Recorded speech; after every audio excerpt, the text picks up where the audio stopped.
Nation stunned as King William V declares Queen Catherine's unprecedented power. A historic moment that leaves the nation in shock. King William V's announcement wasn't just unexpected, it shattered centuries of tradition. Queen Catherine, once the supportive consort, is now stepping into a role with power that no one could have predicted. But what does this mean for the monarchy? The passing of King Charles III in July 2025 marked the end of an era.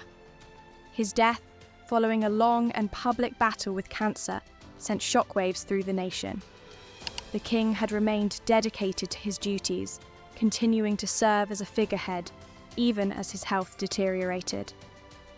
He passed away peacefully at Balmoral Castle, surrounded by his family, but his death created a massive vacuum in the royal family.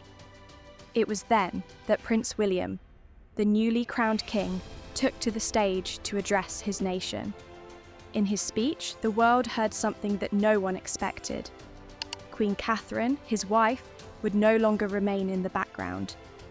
The traditional role of the consort was about to be radically transformed.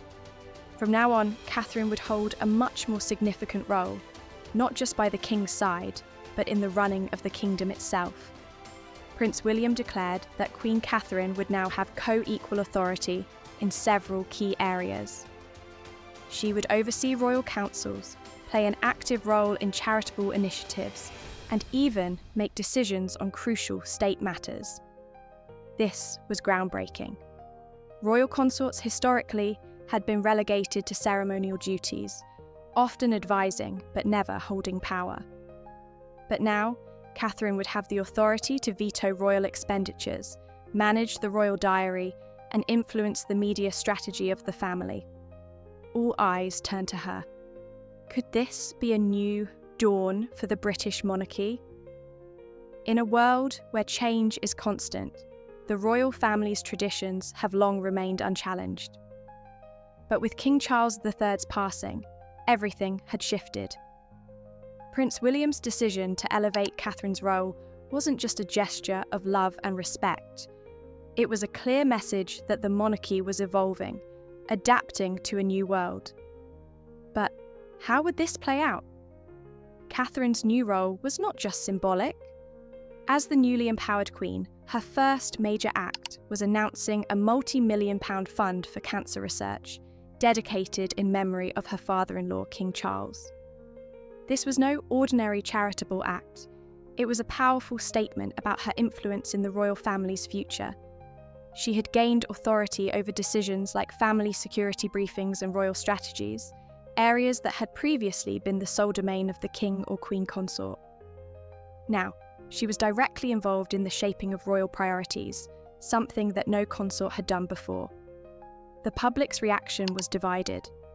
While 65% of the population supported this unprecedented move, there were concerns about the shift in power dynamics. Was Catherine's expanded role an overdue recognition of her hard work? Or was it an overreach that blurred the lines between consort and sovereign?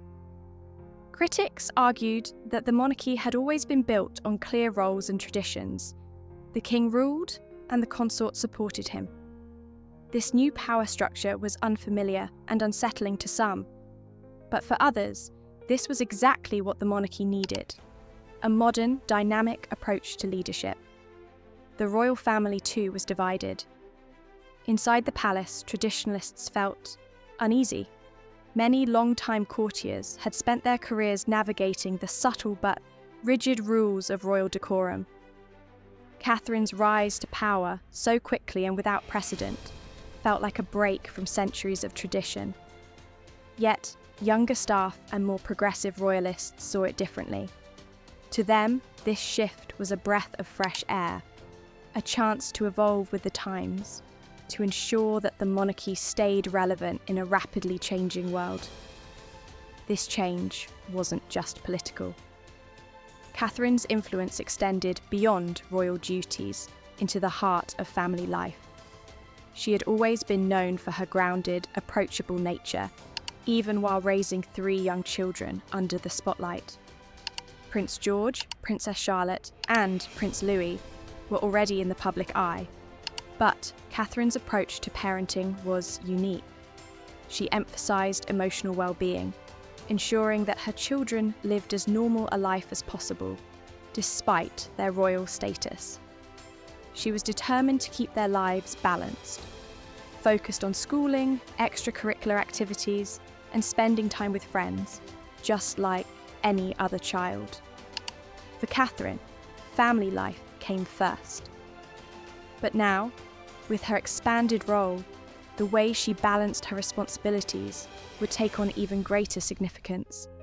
The shift wasn't just about power, it was about redefining the monarchy's role in the lives of ordinary people. Prince William's vision for the future of the monarchy was just beginning to take shape.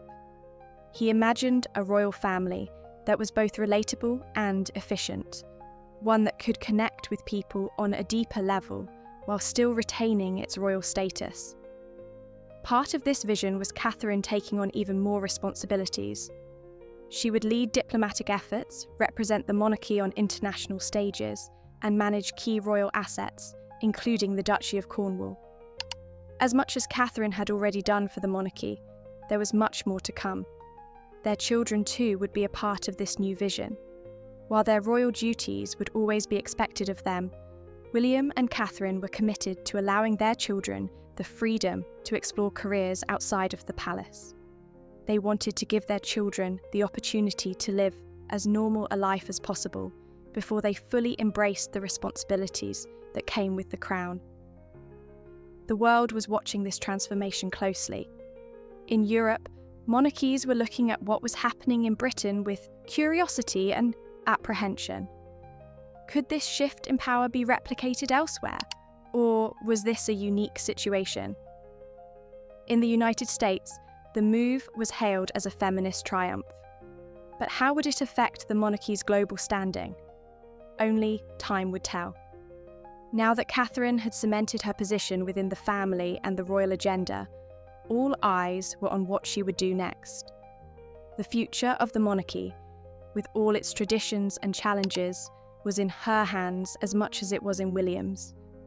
With her newfound authority, Catherine was poised to redefine what it meant to be a royal consort, and in doing so, change the course of royal history forever. As Queen Catherine's influence grew, the world saw her stepping into roles that were traditionally out of reach for royal consorts.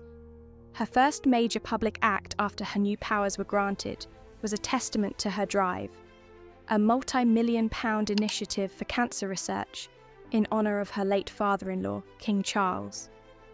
This wasn't just a philanthropic gesture, it was a powerful statement of her commitment to the causes close to her heart. It was clear. Catherine was not only shaping her destiny, but also influencing the course of the monarchy in a way that hadn't been seen before. But it wasn't just charitable work where her newfound power was felt. Catherine's involvement in the royal family's strategy and decision-making was now undeniable.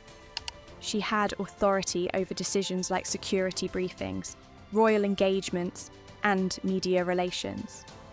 In many ways, this put her on an equal footing with William, no longer just the supportive wife, but a powerful force within the monarchy. This would alter how the family would be perceived, both by the public and by those within royal circles. Catherine's rise to prominence wasn't without its detractors. Critics warned that this could lead to a dangerous blurring of roles within the monarchy, creating confusion about who truly held power. But, as history has shown, the royal family has often adapted to the times, and this seemed like another moment of evolution. William and Catherine were not just keeping up with the changing world, they were leading it. The royal couple's vision for the future was clear. They wanted a monarchy that wasn't just a symbol of tradition, but one that was active, engaging, and involved in the most pressing issues of the day. William's focus was on making the monarchy more efficient, modern, and relatable, while Catherine's vision brought a focus on social causes like women's empowerment, mental health, and climate action. Their combined efforts were designed to make the monarchy a forward-thinking institution, one that would resonate with younger generations, while still honouring the traditions that had kept the royal family intact for centuries. It's this shared vision that seemed to unite the royal couple as they worked hand in hand to shape the monarchy's future. Their children were also central to this, Shaka's vision. While the royal duties were an inevitable part of their lives, William and Catherine made it clear that their children would have the opportunity to explore their own paths before being fully involved in royal service. This flexible approach was a stark contrast to previous generations, where royal heirs were almost immediately thrust into public roles. The reaction from the global community was mixed. In the United States, Catherine's rise to power was hailed as a breakthrough for women in positions of authority. It was seen as a triumph of equality and opportunity, reflecting the ongoing fight for women's rights around the world. However, other monarchies, particularly in Europe, watched closely, uncertain of what this new model meant for their own institutions. Would other royal families follow suit? Or would they hold on to traditional roles? Only time would tell. If you enjoyed this story, don't forget to hit that subscribe button for more royal updates. Stay tuned for the latest happenings and insights.